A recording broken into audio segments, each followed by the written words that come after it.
Some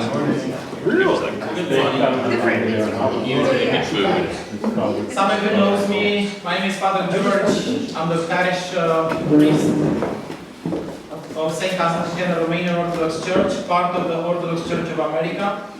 I have the honor today to have among us His Eminence Archbishop Nathaniel and all the brothers in Christ and sisters in Christ. So thank you for coming today for the 35th meeting of OCL Orthodox Church late in America.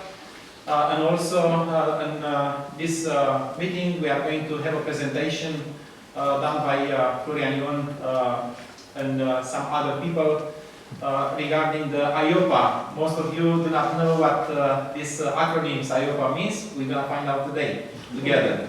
So thank you for coming here today, and as we the Orthodox Christian do, let's all start with the prayer. Let's say together in the name of the Father, and of the Son, and of the Holy Spirit. Amen.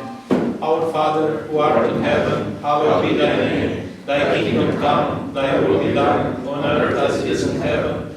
Give us this day our daily bread, and forgive us our trespasses, as we forgive those who trespass against us. And lead us not into temptation, but deliver us from evil one. For yours is the kingdom, and the power, and the glory of the Father, and of the Son, and of the Holy Spirit, now and ever, and unto ages of ages. Amen. Glory to the Father, and to the Son, and to the Holy Spirit, now and ever, and unto ages of ages. Amen. Lord have mercy, Lord have mercy, Lord have mercy. Master, give the blessing. Lord Jesus Christ, our God, came upon this earth to take us into the kingdom. Bless this meeting today, and that the deliberations and our actions may be to the glory of your holy name, to that of your holy church, and to our eternal salvation. For we offer glory to you together with the Father and the Spirit, now and ever, and unto the ages of ages. Amen. Amen. Thank you. Welcome. So, we're going to have a break down the road today, and I'm going to give you a tour to visit the church, which is next building here, very close. So that's going to happen in the break time. So one more time, welcome. We have the restrooms here on the left, the following. Then we have also some breakfast, coffee. If you need more, feel free to have whatever you need there. Thank you. Thank you, Father. Good morning, everyone. My name is Peter Zaris. I'm the president of Orthodox Christian Laity for the last year. And I'd like to extend our welcome here today for what we believe will be an inspirational and nice educational event here this morning. So Orthodox Christian Laity is a 35-year-old organization that I've been a part of now for I think about 15 years, following in my father's footsteps. And we're an organization that advocates for, amongst other things, unity of Orthodox churches in America. And so this is our 35th conference annual, and the first back in person in a few years, so we're thrilled to see everyone in person and be together to pray and do the Lord's work and hopefully bring us all further together. What's exciting about this program today and why we selected Atlanta earlier in the year, we've been running monthly series, call series, educational for us to learn ourselves and to help bring other Orthodox faithful together to learn on issues of unity.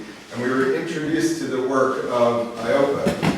And it was so exciting to see a model that we have here in Atlanta where we see full cooperation across jurisdictional lines. And so it's so inspirational to us, and we would like to see ways to bring that to other parts of the country as well. And so we thought, what better place to hold our annual conference than to try to come to Atlanta. So you all have seen the agenda in front of you on the screen. I'll get us started here by introducing Father Christos Mars, and he'll introduce further introduce the rest of the people that will be speaking on AIOPA. But Father Christos was born and raised in Palos Hills, Illinois, a suburb of Chicago. We had the pleasure of getting to know him yesterday at the cathedral and seeing a tour there. That was a lot of fun. Father Christos attended Holy Cross Greek Orthodox School of Theology in Brookline, Massachusetts. Earned his master's degree in divinity in 2006, And then he also completed his coursework for a second master's degree in theology, specializing in linguistics. Liturgics, I'm sorry. Linguistics. Let's get it right. Thank you, big difference. He was ordained to the Holy Diaconate on May 21st of 2007, and to the Holy Priesthood in June of 2007. He's a parish priest at Annunciation Cathedral in Atlanta, where we visited yesterday. And Father Christos is the Vice President of the Metropolis of Atlanta Clergy Syndesmos, as well as the President of the Atlanta Orthodox Clergy Brotherhood. And so I'd like to introduce Father Christos and have him further introduce the rest of the speakers for AIOPA. Thank you. David, thank you. Your Eminence, brothers and sisters in Christ, it is an honor to be before you today. I'm always nervous as a priest, even giving a sermon. I get nervous talking in front of people, so we always pray and think about the Holy Spirit to come down and guide us as we talk. I feel for you, Pete, because when I have to do introductions too, I'm just like, I have all the things in my head, and it comes out, and we look at this. We have this wonderful organization that is part of the Atlanta Orthodox Clergy Brotherhood, and we've called it AIOPA, the Atlanta Inter-Orthodox Parish Association. AIOPA, right? That sounds good, right? It sounds like a nice thing. What makes you a good organization? You have a good logo, right? It's fantastic. The logo actually is a play on two things. First of all, comes from the basic understanding came from the Archdiocese, the Greek Orthodox Archdiocese. We took this logo and changed the coloring and everything to match that of our Atlanta Orthodox Clergy Brotherhood, and then we took further that and adjusted it for our AIOPA group here, which is fantastic. I do have to do some shout outs to our other members who are coming up, Father Anthony Salzman, who will be speaking a little bit later on in the presentation, Tony Taggart, who also happens to be from the Cathedral, part of our parish council, and Florian, who just does everything for us, and he's from the community here for it, and thank you for everything, for always preparing these things. All of the members of AIOPA bring a special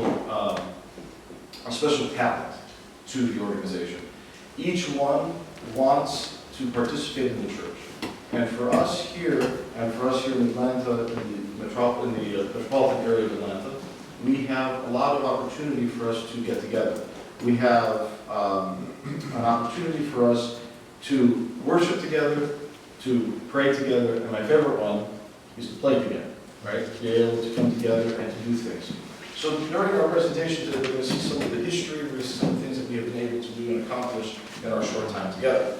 So our agenda for what we discussed today is the Assembly of Canonical Orthodox Bishops, and AIOPA, the position of Atlanta Orthodox Church Brotherhood, and the positioning of that within the Assembly of Bishops, the Atlanta Orthodox Church Brotherhood mission statement and participants, AIOPA's mission, the 5 dominions and 5 work groups, AIOPA's activities plans and status updates, AIOPA's parishes, engagement relationship, AIOPA's maintaining momentum, and my favorite one, of course, is questions and answers. Because we all have questions, and we all want answers to our questions. There are some little answers that I may not be able to give. As you know, we have children at the cathedral, we have a school of over 160 students, and sometimes they ask me questions, I say, you guys can ask any question you want. I may not be able to give the answer though. And they say, well, what do you mean? I said, there are just some questions I can't answer. And they're like, well, give me an example. And I said, what is the nature of the universe? Can't answer that, I'm sorry. Maybe one day, if I'm better, maybe, I can do that, but we'll see. Okay, so our agenda, we got through it. The Assembly of Bishops have a mission statement and strategic areas of focus. This is what the hierarchs work on when they get together, and they have specific groups. And one of them is the canonical organization of the Orthodox diaspora, one bishop, one city. We are blessed here in the Southeast that we do not have many bishops here. We have one bishop in the metropolitan area, His Eminence Metropolitan Alexios. The next closest bishop is the Antiochian Church, who is down in Florida. So in our metropolis area, this southeast, we only have those two in separate spots. So from a canonical perspective, we don't have any of the issues of multiple bishops with the same title or anything of that in the same city.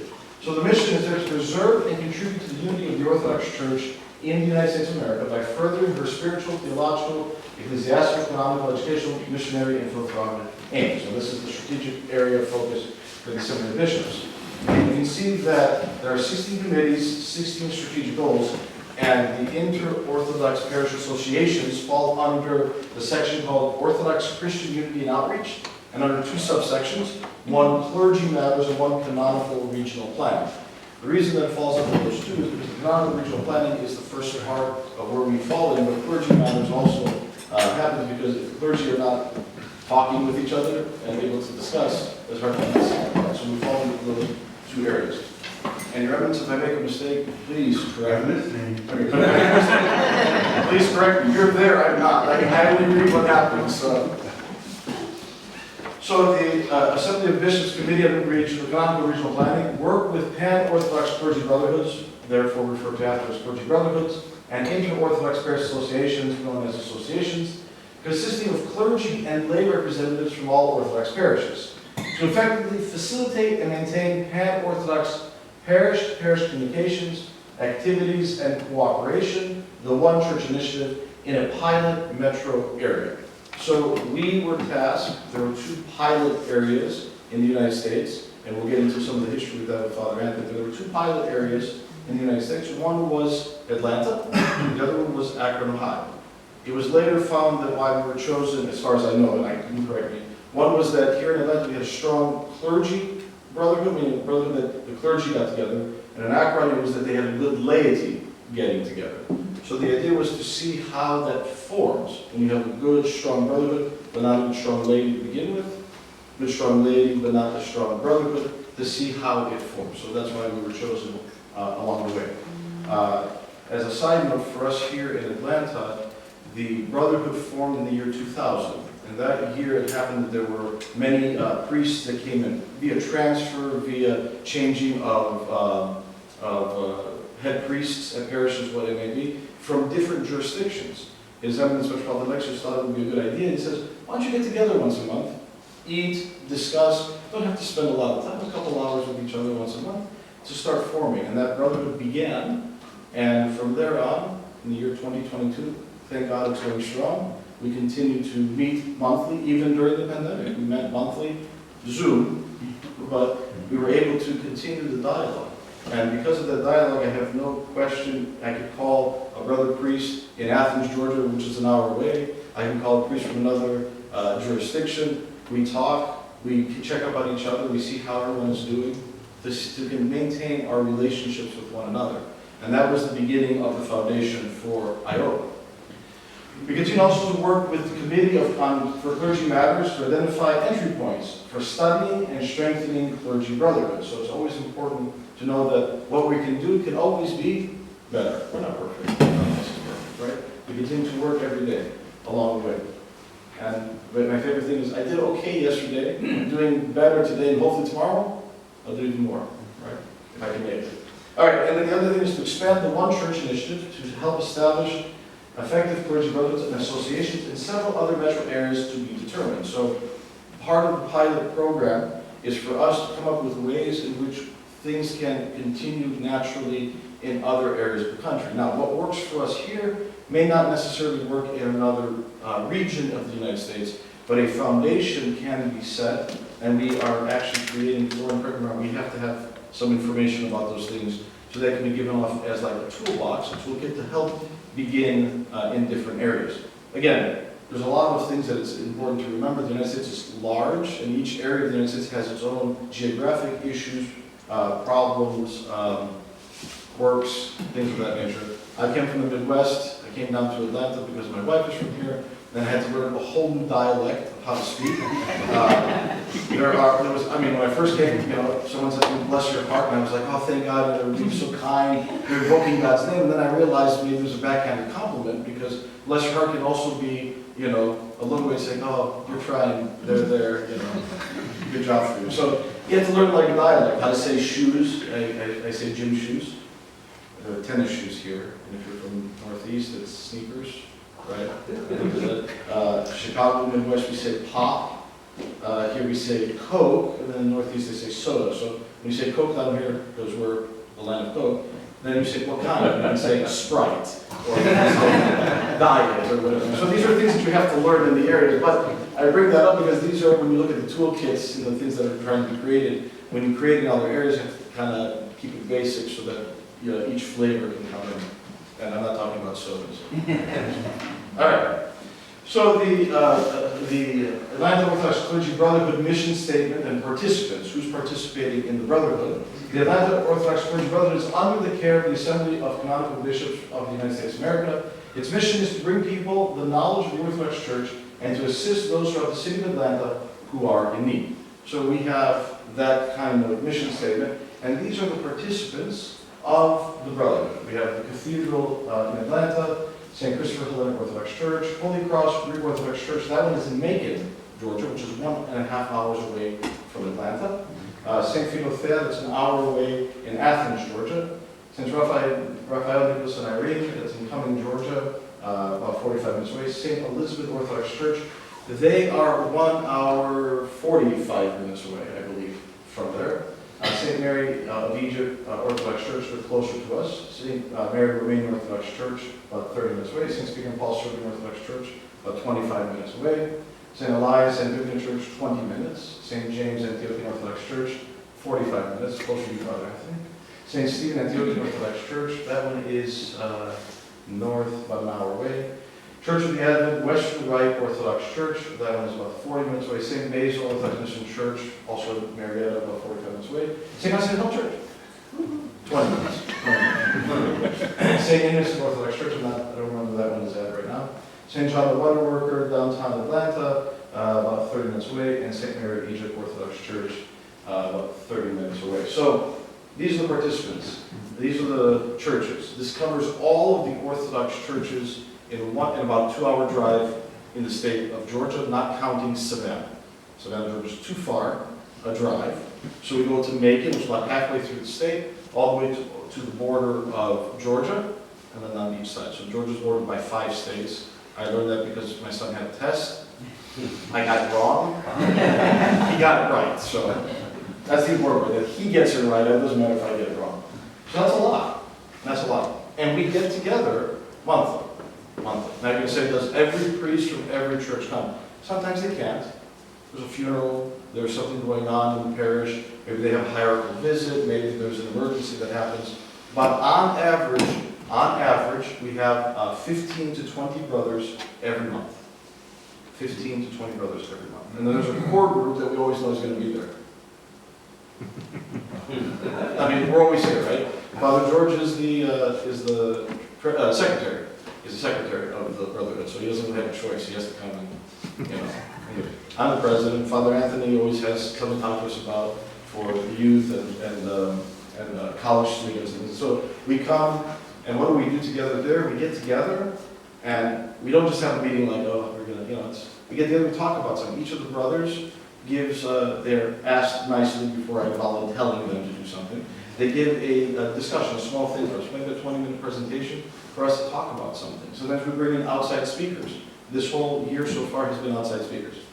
Do you move around to different, do they always come to Atlanta or do you Great go? question. So we used to move around to other churches, and the churches would provide meals, but what we found is that the cathedral happens to be the central location for everybody. Now, it also happens that I'm the president, so I can choose the location, which really works well. But since we provide food at no cost to the priests that come and things like that, the cathedral has happened to be, when you look at a map of Atlanta, is literally the center, and everyone can come into there. And it's not just because we host the Brotherhood there.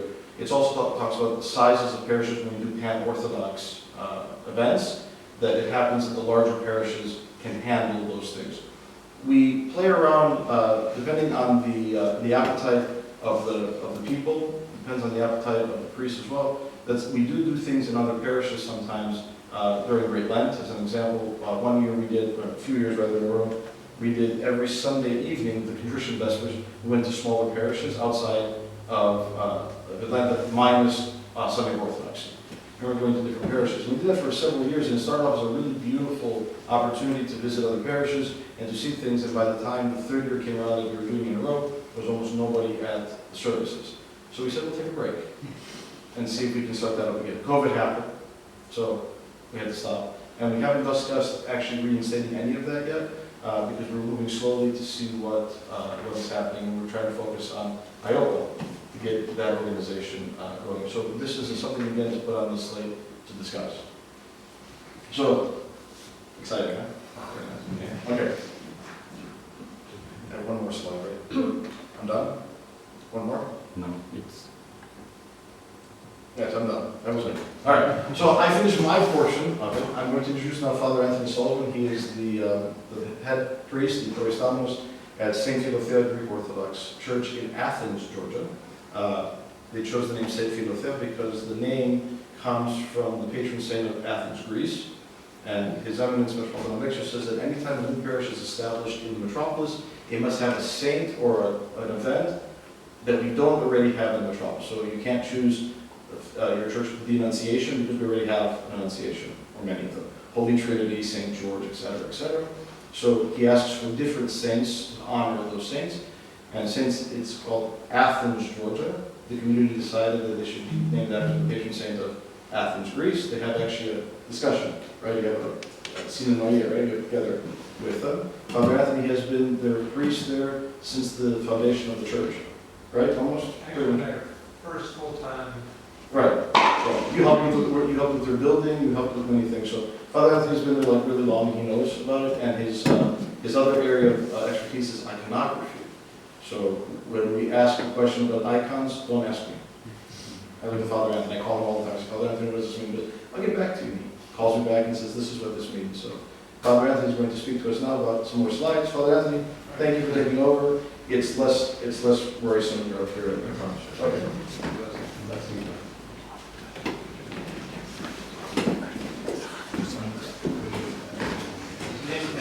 Don't seem to want to say it. This is a great event. And I'll tell you why it's a great event. Because people had a vision a long time ago, 35 years ago, and back then it was kind of a pariah, Orthodox Christian laity. But now you go mainstream. And we have our founders here, and founders can kind of, if they don't see things happening, begin to lose hope. But they persevered and they stuck with it. And now we have AIOPA. And it says here that it started on the 17th, which is Bishop Alexios' name day, for St. Alexios of this year. And I know Florian has kind of been the mastermind of this. And I talked to him a little bit to find out who he was, what he was doing. He said, well, I'm used to doing mergers for multi-billion-dollar companies, and they usually take an hour and a half. A year and a half. So this is the Orthodox Church. You might find this a little more challenging. But he's done a great job. He has vision, he has understanding, he knows this isn't going to happen easily, as you have seen, but you have to have a little hope now. The fire's starting to catch. There's an organization in our little town in Watkinsville called ACTS, A-C-T-S, Area Churches Together Serving. I'd heard about it for a couple of years, and I decided to check it out. And then I went to one of their board meetings. They provide a food pantry for the local community. And I found out they've been around for 30 years. They just trying to get it going, trying to catch fire. And then that doesn't want to say something. Here, let's see if it stays on you.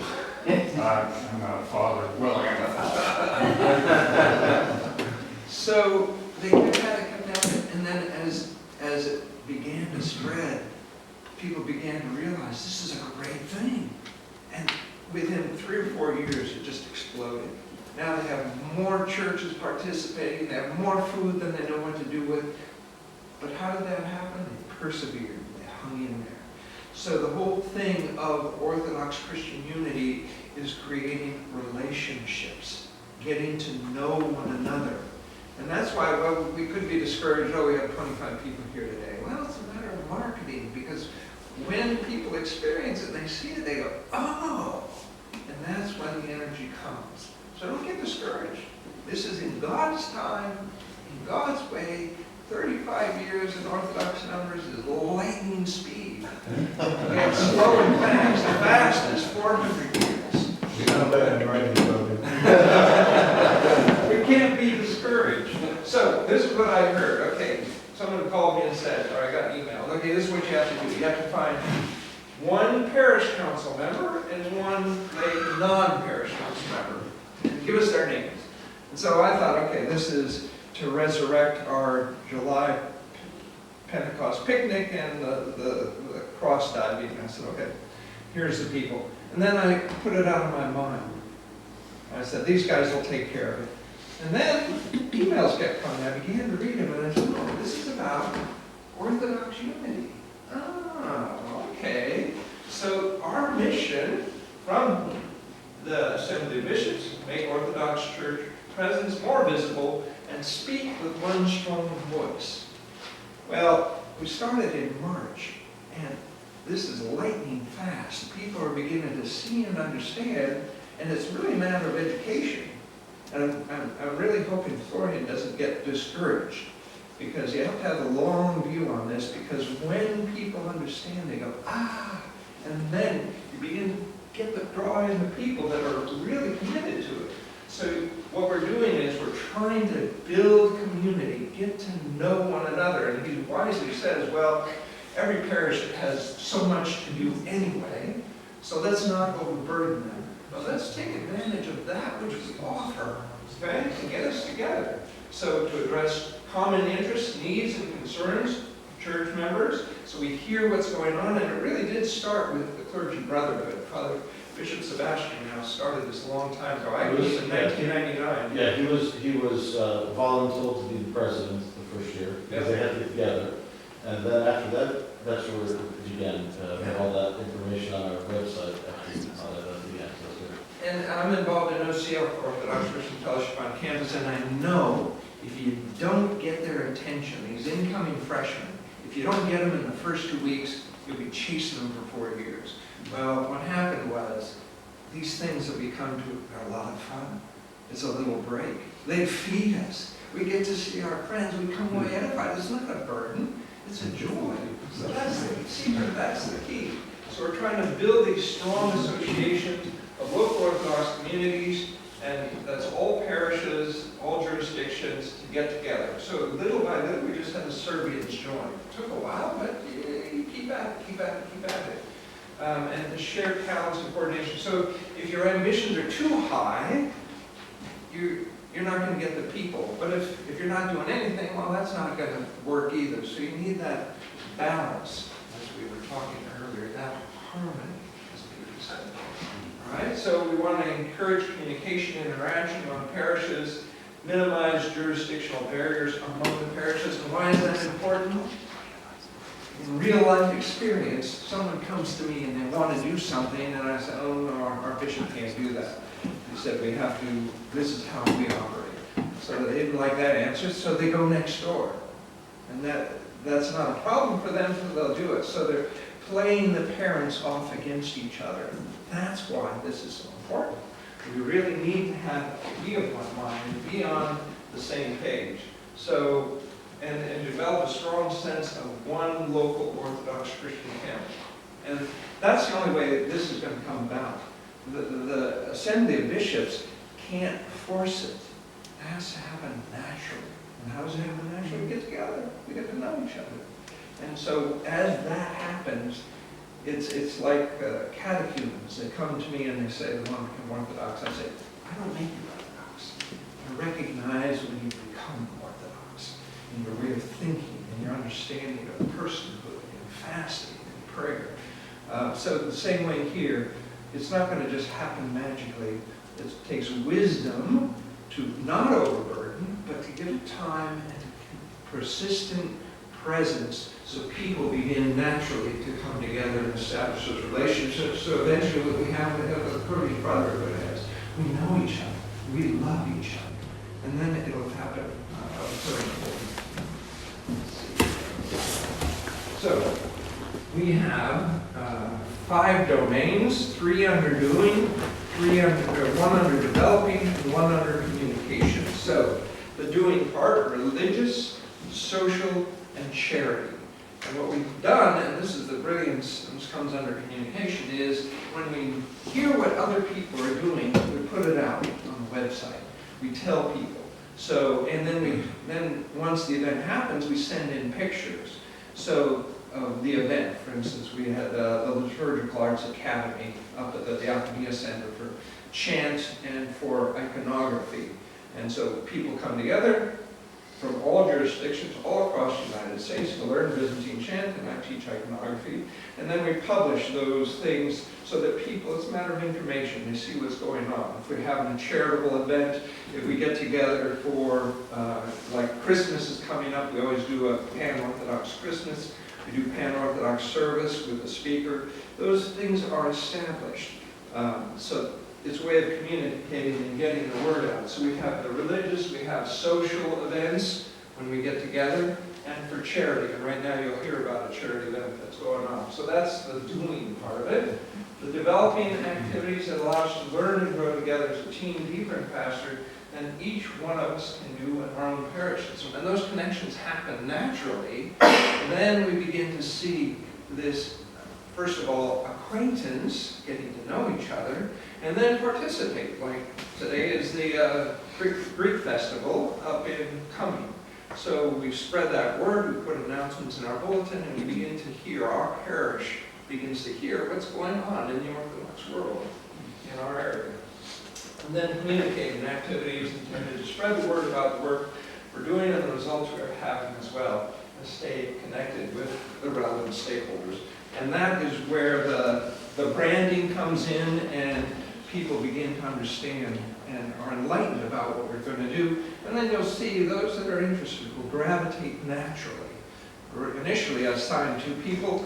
I said, you 2 are going to be participating in AIOPA. Well, one of them has showed up at every meeting. Now, I haven't heard too much from, because the one gravitates to it and says, yeah, I would like to participate in that and be part of it. So this is God's work, and we can't just get discouraged, and we can't get bitter, we just have to keep plodding along, and hopefully it will happen. It may not happen in your lifetime or my lifetime, but we've laid the foundation, and may God bless that work.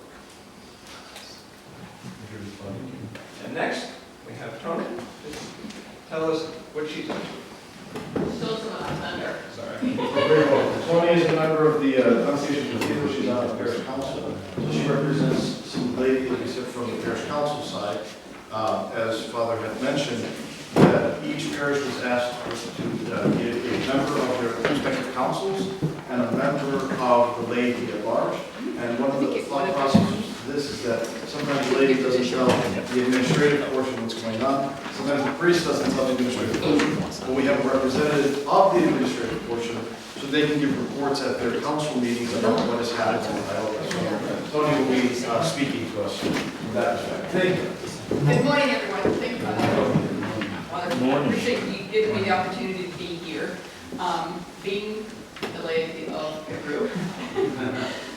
Please, Father Christus, correct me if I say something correct. You're doing a great job. Keep going.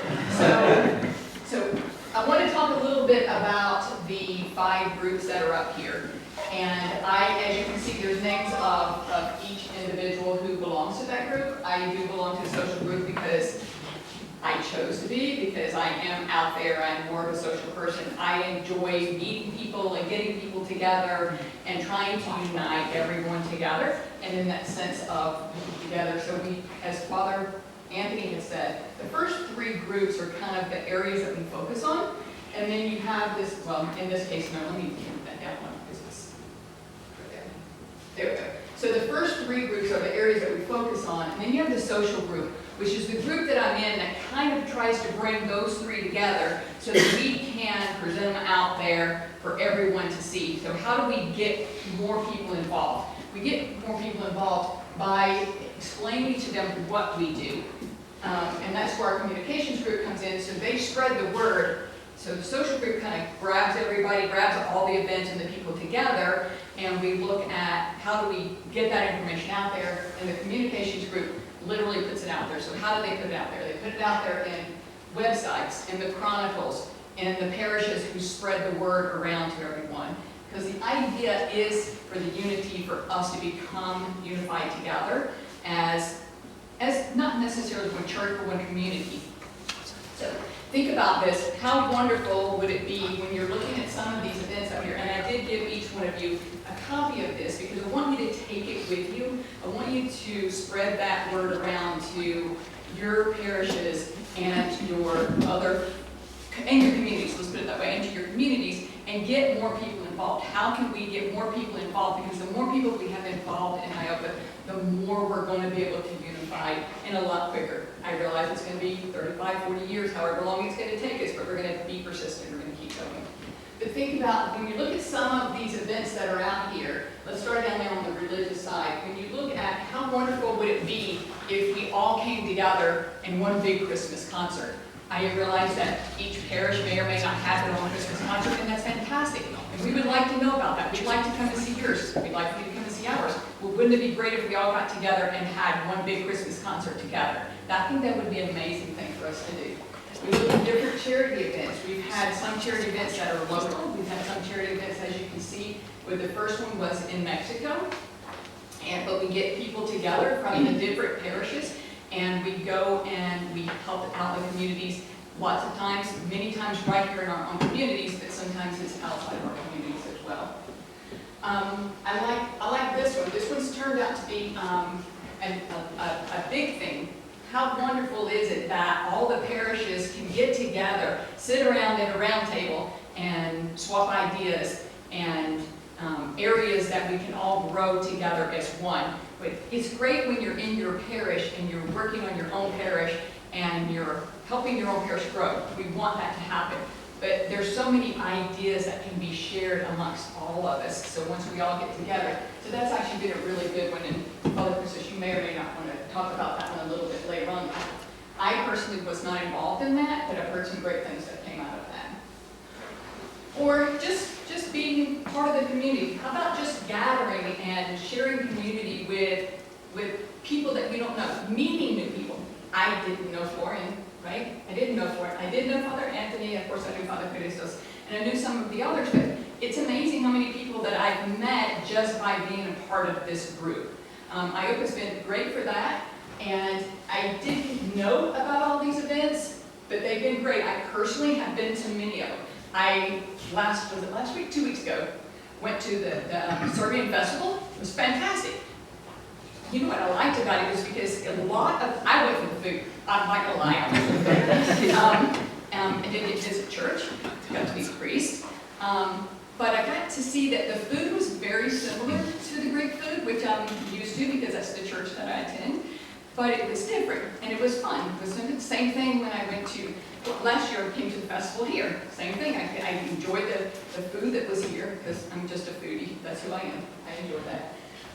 But there's lots of things, right? It's about community. You get together for a golf tournament. You can get together and maybe even help out at some of the festivals. And I'm sorry, I totally forgot your name. She came and helped out at our festival last week because we needed, was it last week or was that 2 weeks ago? Okay, 2 weeks ago. Yeah. It feels like last week. Yeah, it feels like it was last week. Because the festival in itself takes up more than a village to run, right, with volunteers. So she came and helped us. We go and help others. And it's not always about helping. Sometimes it's really, to me, it's about just getting together and joining together in fellowship and fun and eating. So there's lots of events. As you look at your papers in front of you, and I know you can see it up here as well, as you look at that, think about what you personally would enjoy getting involved in. Where do your, I don't want to call it skill set's more of a business word, but where do your passions lie? Does your passion lie in development?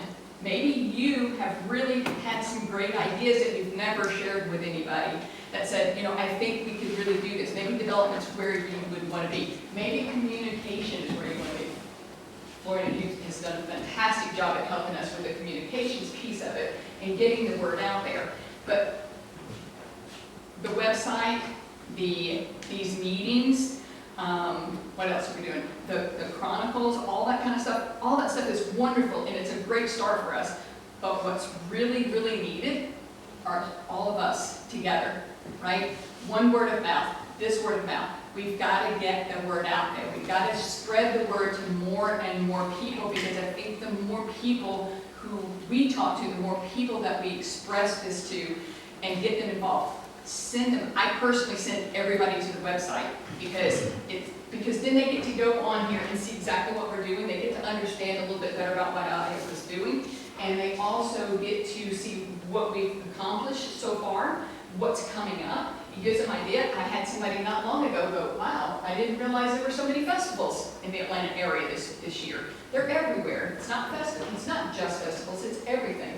Right? I personally don't play golf, but a lot of people love the golf tournaments, right? So there's so many things we do. So what I would like for all of you to take away today, one small thing to take away, is sharing the word, because I think that's what's really, really important, is that we get the information out there and that we just, in a very small way, right? When you talk about an event or AIOPA or the organization or the unity, take them to that website, let them see for themselves. There's so many kinds of things to do, and get involved. If you know of anybody who would like to get involved, please send them our way so that we can get them hooked up in one of the groups, and yourselves as well. Thinking about which one of those groups that you would help us excel in. The important thing here is how do we come up with this? In our very first gathering on the 17th of March, we took what everyone thought. We took all of their thoughts, we wrote them down, and with the help of Florian, we developed into groups. And the thing is that, as we started talking about some of the things that we wanted to do based on the overall survey, we were talking of our first meeting, organic things started to happen within each of the subgroups. So an example of an organic thing that came out of it is in the development group. They started talking about certain things, and all of a sudden they said, it would be great if the parish council presidents got together to talk about things that are moving on in the parish. That was an organic development. It didn't come up at all as part of the initial discussion, the initial talk.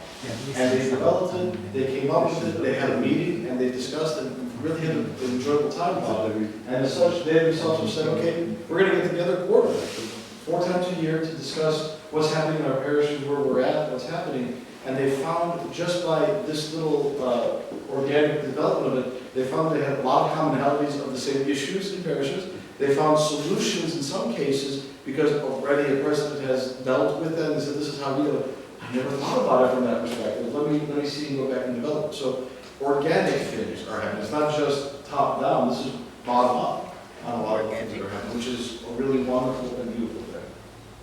Yeah, I agree. Can I ask a question? Absolutely. I'm not from Atlanta, but I know from where I live that I heard about your fish and loaves program.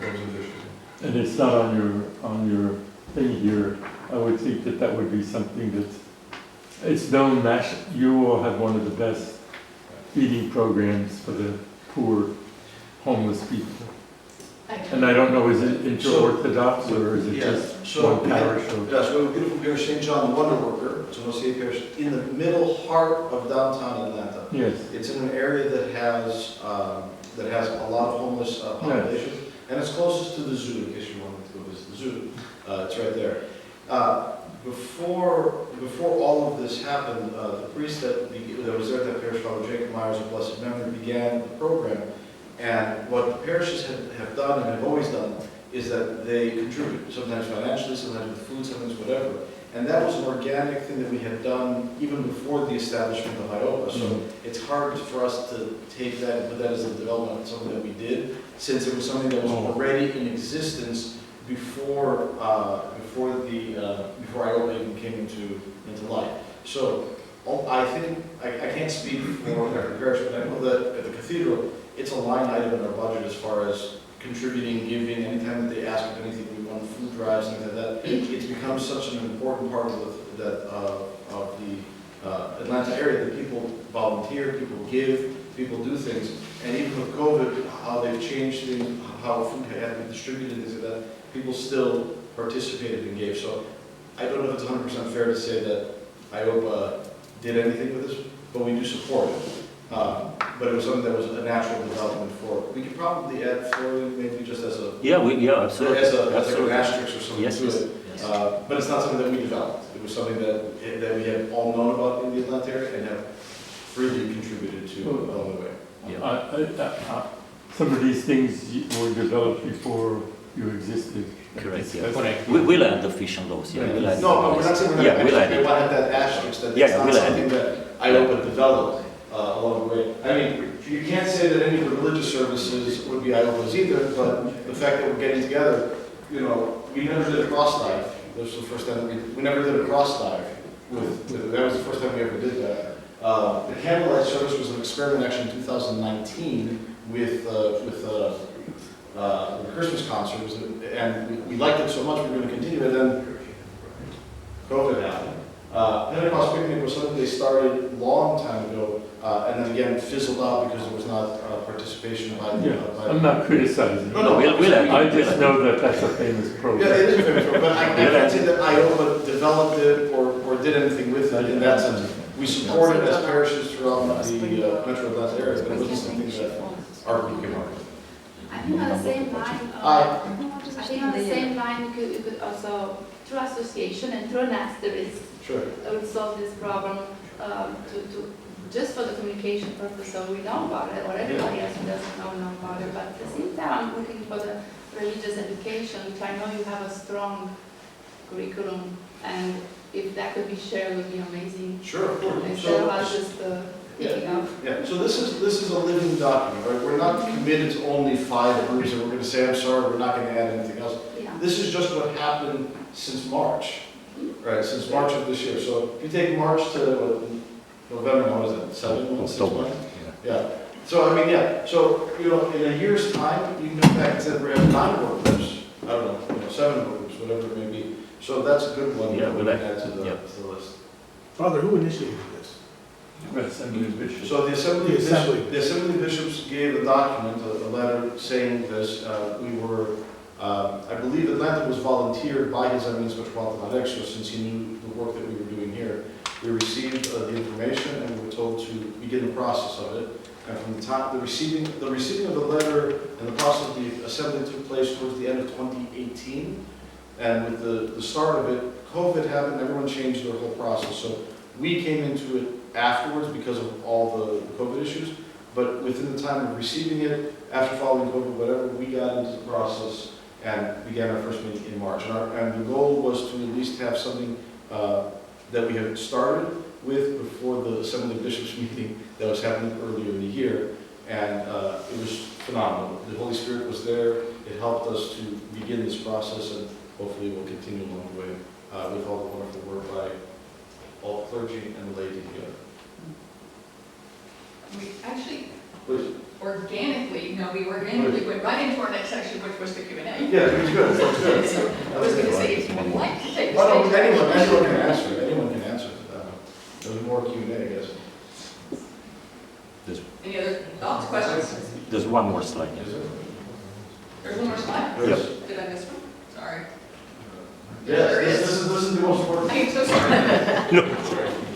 Sorry, this is the most important.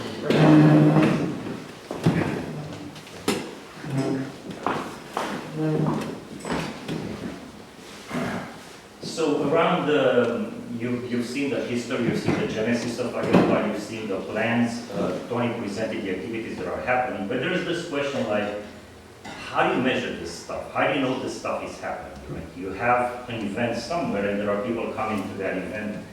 Do you see islands, like, parishes within the Greek Archdiocese, they just get together? I mean, Tony said she's going different places because of the food, but do we see that inter-jurisdictional collaboration, or are we seeing OCL parishes, they just get together? Yeah. The Greek parishes, they just get together. Right. The Antiochians, they just get together. So it's about how do we measure this? Is this truly a pan-Orthodox thing, or is it just a collection of islands? And so we have this map, and I'll explain in a second what it means. Tony also mentioned that after each event, we look for two things. One is pictures from the event, and everybody takes pictures generally from the events, and then we post them on our website.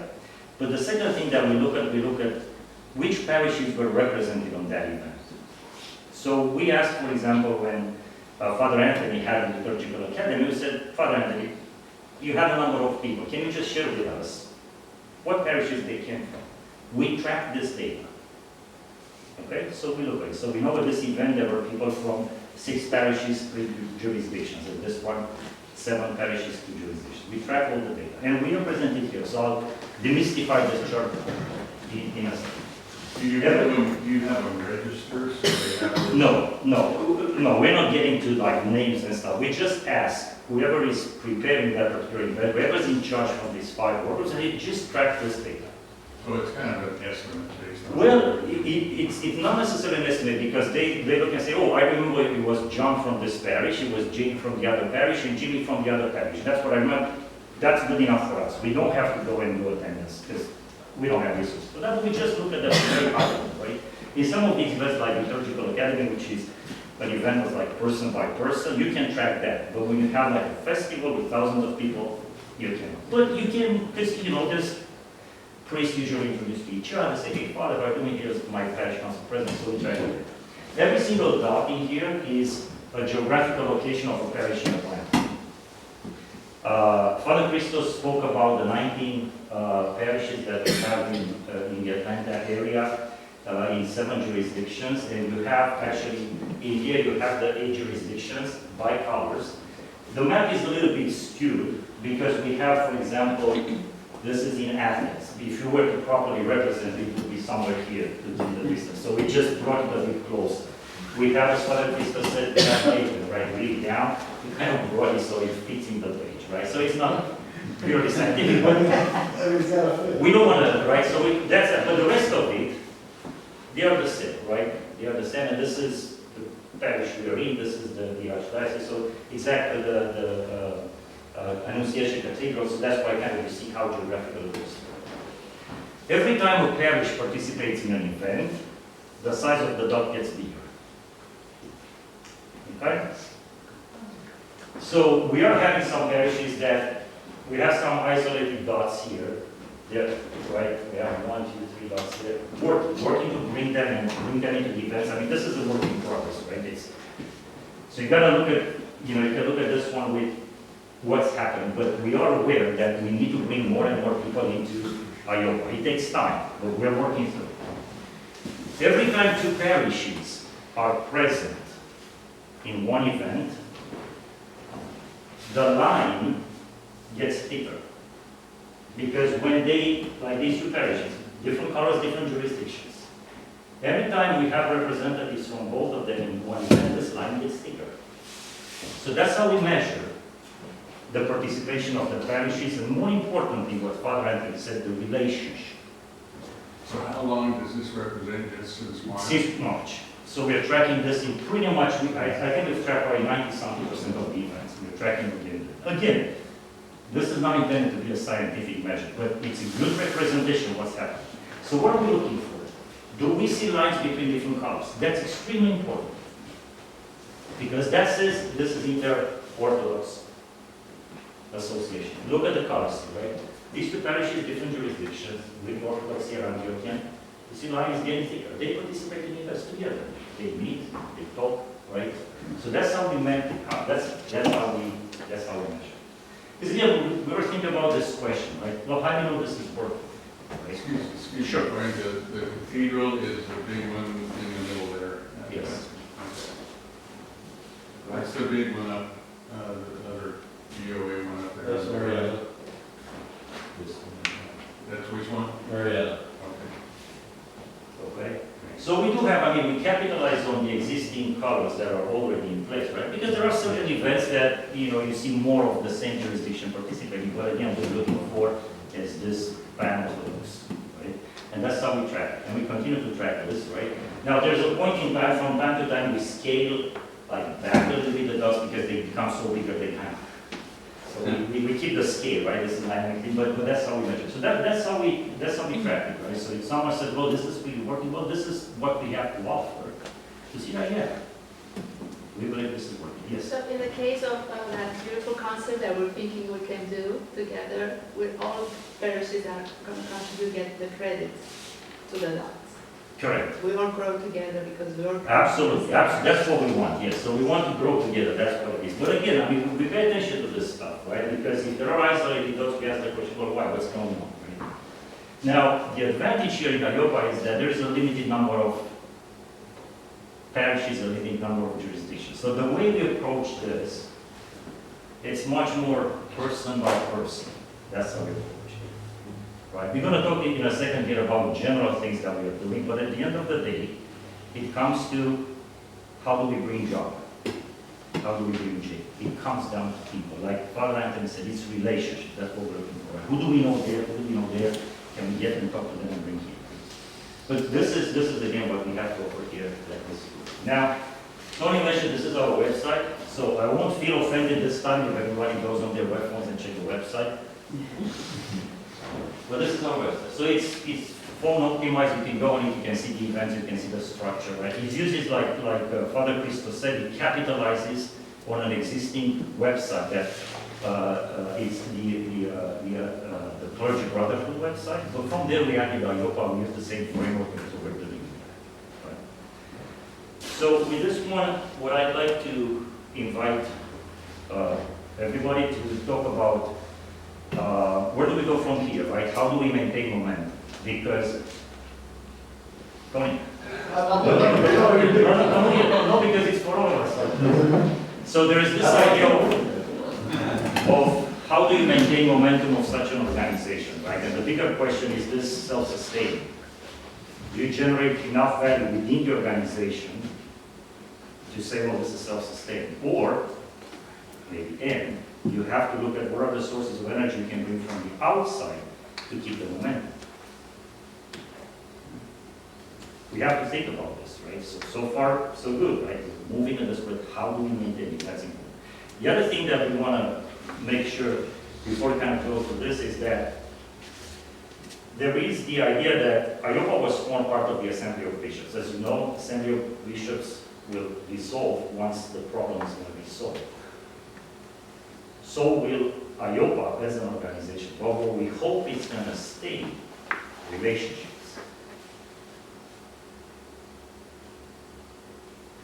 Right? That's the important piece that's going to stay. So you dissolve the organization, but people continue to meet. Hopefully you're going to have great food so Tony can enjoy. That's the idea. The idea is to have this organization to run things, but then when you move away from the organization in itself, everything else keeps going. That's where we want to go back. So on this one, let me take the first one, understand the problem and the so we've done a survey some time ago in which we spoke about do people understand in AIOPA what we're here for? Do they understand what is this church need? Do they understand what is the one bishop, one city? So we run a survey to say, well, what is the understanding? Because you cannot assume that everybody is so familiar with everything that's going on. So we run a survey, and we came back and said, look, there's a need for education, and we prepare some materials, we share some materials actually from OCL that help people understand what is this whole thing about. We need that education, it's a continuous education that we need to have. And then one of the pieces that we're looking for we've done and we continue to do is to address what we call unjustified fears, right? There's this idea that if you reach unity, something bad is going to happen. You have to address that. You have to expose it, discover it, and address it, right? One of the things, just as an example, is, well, if we reach church unity, ethnic churches will disappear. But that's not true. But it was an unjustified fear. Why? Because people did not have access to information. We're uncovering that and saying, look, this is the plan, this is how this is going to work. Oh, okay, thanks for letting me know. And on the same token, you have to address unreasonable groups. Like this is gonna happen by December. It's not gonna happen by December. Let's just be realistic, right? Father Anthony said it's a long journey. Let's take the meeting, right? So that's what I would offer to the first one. And what we saw, what Tony mentioned, was this organic thing that popped up, and it was a big hit. Getting the parish council presidents together to talk to each other. Well, how that happened? The Holy Spirit is going to guide us and show us so that it is organic, and Florian has his finger on the pulse to see. He's the director of the symphony among Father Christos. They're kind of, unrealistic expectations aren't going to help, so we have to avoid the two extremes and keep navigating this and responding to the Holy Spirit. So one thing I said today is, you know what, communication.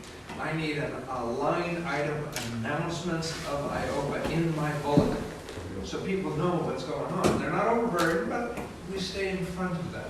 So that's the branding, that's the communicating, and we're awfully young. I mean, since March this has developed. I don't know what's going on. All these dots and these lines and these connection, it helps. It gives people vision of where we're headed. So The engagement of the hierarchy and direct dialogue is always an important part, because a lot of times we see that the clergy may be hesitant, because they said, I don't know if my bishop knows about this, but all the bishops are part of the assembly. So it's kind of important, but for them to receive the hierarchical blessing. Of course, His Eminence, which Father Alexios is 100% committed and behind this endeavor that is happening, but he writes letters of support all the time. Florian reached out to His Eminence here. They spoke as a parish together. They received his blessing again to participate, and they're fully committed. We have received also from the Antiochian Church and also from the OCA. Who have done that, and a couple of the OCA brothers were hesitant. They wanted to start, like, I'm not sure yet. We received the letter, they're part. So it's important to know that the hierarchs know what's going on, and we continuously remind the brothers to reach out to your hierarch, to make sure that they know what's going on, to let them know what's happening, to be part of the communication part, so that they can feel supportive in asking their laity, their communities to participate.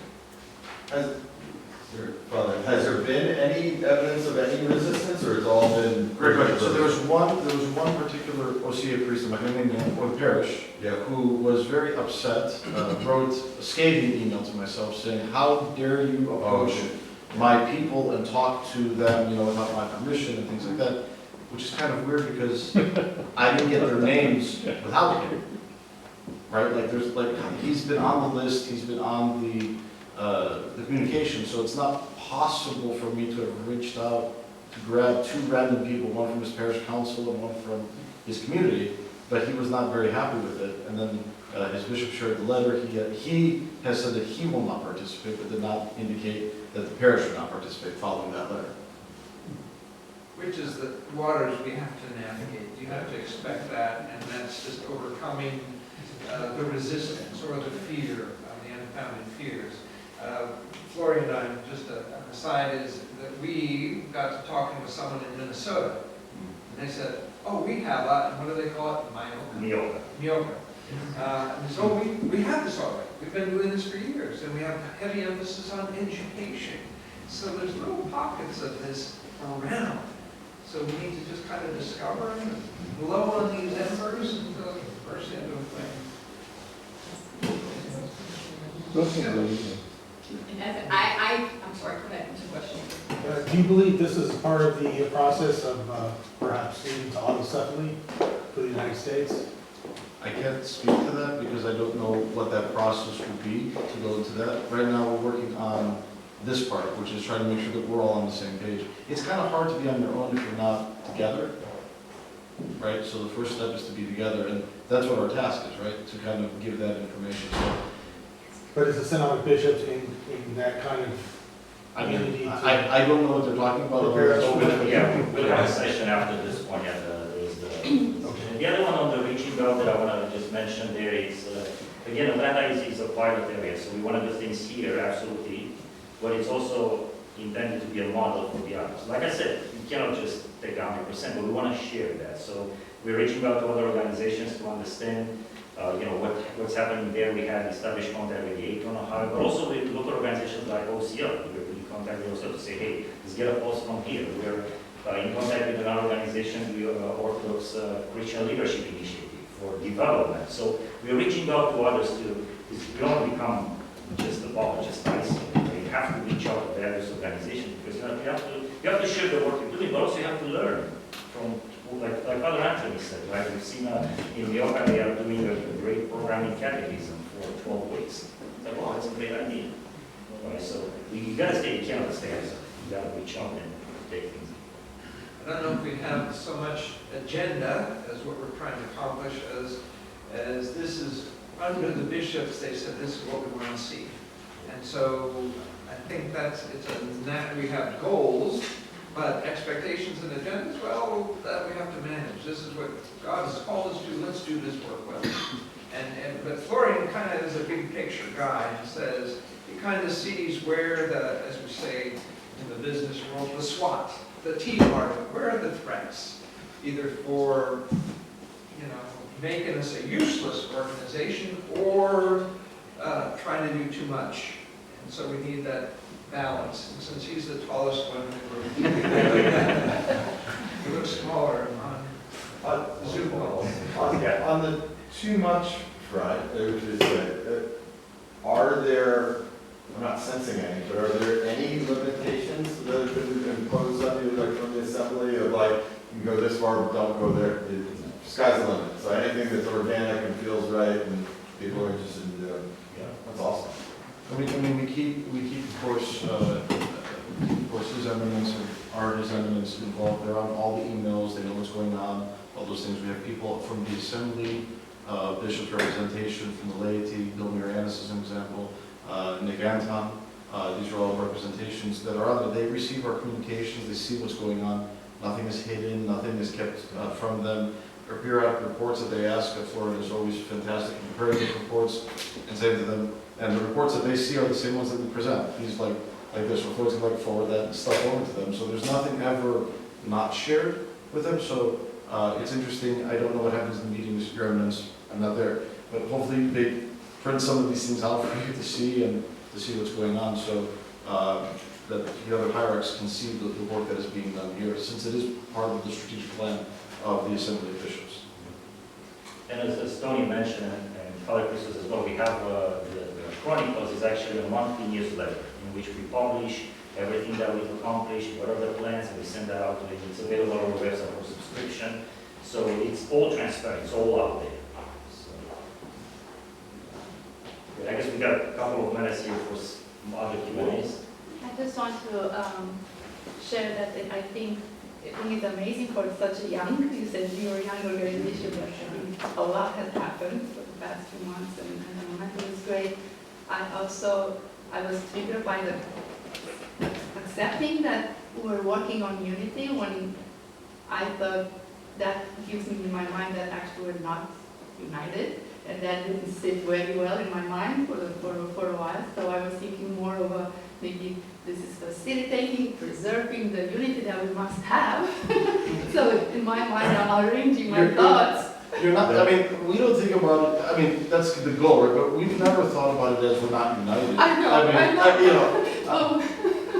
I look at Father George and I go, Orthodox priest, who does the services the same way, they're just in the Romanian language, because that's the need of the community that's here. Yeah. We've served together at the cathedral. I've served here many years ago. We've done other things together. The auxiliary bishop of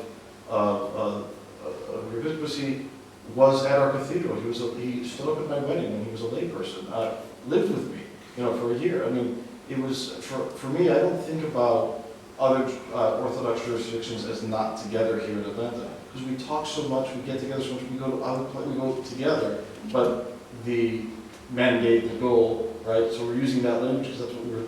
Yeah, and that I'm just sharing. Oh, of course. What happened in my mind when I heard that? I'm just sharing. The first word of the presentation is enhanced. Which is great. So that's how it's assumes there's already something right there. What we have is we have Eucharistic community. What we don't have is administration. great. Very good. And I think it's more money saving, so it took me a little while to put this in my perspective, but I'm very happy with what we've done, so. Structurally, right, are you in a legal entity, like, or it's all for, like, are there finances or something, or it's just all volunteer stuff? All volunteer. No budget. No budget. I mean, we've been blessed because the communities have been willing to help in the ways that they can. So, again, I can only speak for the cathedral since I'm there, but we've never asked the Brotherhood or anything that we do to say, can you pay, can you give us money to use the facilities for the food, whatever it is. Are there needs of the organization to? We'll talk in a second about a fundraiser, so prepare your checks. There you go. There you go. Well, it's organic in that it uses the gifts and the desires of the people towards this goal. So it's kind of it runs on air. And, you know, Pneuma. And electronic communication is very helpful because it costs you nothing, to send it out, so that's always a good thing. Is there a timetable at which you'll start rolling this out, in other cities? Good question. Really good question. Yeah, so from a pure mission perspective, we are in touch with Akron through the Assembly of Bishops as well. So we're like Father said, we are in touch with Nick Anton, who's Director of Operations at the Assembly of Bishops. He's very familiar with the work. So we're going through that line to establish, like, if you want to think about this as being an organization with a very clear objective, that's the line we're going with. But then we're using events like this to share the work such a way that, whoever is interested, just reach out. I mean, we'll make time to go through this presentation if needed again. We had very recently here, we had our local Serbian church joining AIOPA. People join at different times, perfectly fine. We say, hey, let's have an introduction. We had a meeting with them and say, this is what the stuff is about. You can just say, go and read, right? You gotta engage in a dialogue. So we are all willing to do that because we understand it takes time. You have to invest time. You have to invest in relationships, like Andrea said. You have to talk to convince people to address those fears, to temper a little bit the dreams, make it real, right? So this is what this is about. Then they say, yeah, we are in. We are like fully in. Yes. OCL is trying to ask, sorry, I don't want to extend it. OCL is also trying to ask ourselves the question of how do we help, nationally, as a national organization that's advocated for this kind of work. Well, how we're helping is that this presentation will be on our website. There you go. And our website is very large, so it can be seen as a good practice. Maybe somebody else in some other part of the Chicago area where they have many churches might pick it up. Because you can only highlight good practices on unity. We've been trying to do that for many years. Akron is very different than Atlanta too. They have a different emphasis. They have a different flavor, if you will. They're really focused on, I guess, more on service outreach sort of thing. So that's the natural development that we find. But that brings the people together and they support those things together.